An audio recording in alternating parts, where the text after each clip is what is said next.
बोली बोली जगत जननी जय कल्याणी की। मेरा तुम्हारा दाना, तुम्हारा दाना,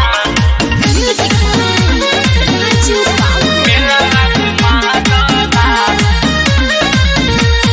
दुबई से घरवा आवो ना, दुबई से घरवा आवो ना, पटना के मेलावा घुमा दो ना, मुजफ्फरपुर के मेलावा घुमा दो ना, दिलवा के सरधा पूरा दो ना, दिलवा के सरधा पूरा दो ना, कटारा के मेलावा घुमा दो ना, जजुआरा के मेलावा दिखा दो ना। मेलावा घुमा दो ना, प्रेम से बोलिए दुर्गा मैया की।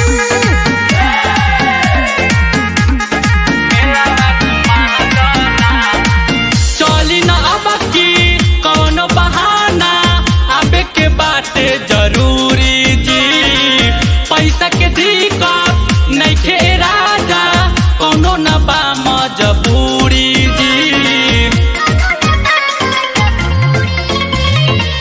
चली न अब की कौनो बहाना, आबे के बाटे जरूरी जी, पैसा के दिक्कत नइखे राजा, कौनो न बा मजबूरी जी। जल्दी से टिकट बनवा लो ना, जल्दी से टिकट बनवा लो ना, पटना के मेलावा घुमा दो ना, मुजफ्फरपुर के मेलावा घुमा दो ना, दिलवा के सरधा पूरा दो ना, कटारा के मेलावा घुमा दो ना, मुजफ्फरपुर के मेलावा घुमा दो ना। प्रेम से बोली दुर्गा मैया की। मेलावा घुमा दो ना, घुमा दो ना।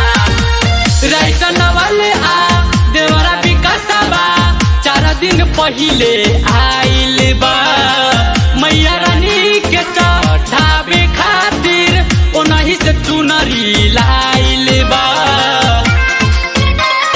हे राजा राइसन वाले आ देवरा विकासबा 4 दिन पहिले आइल बा, मैया रानी के चढ़ावे खातिर ओनही से चुनरी लाइल बा।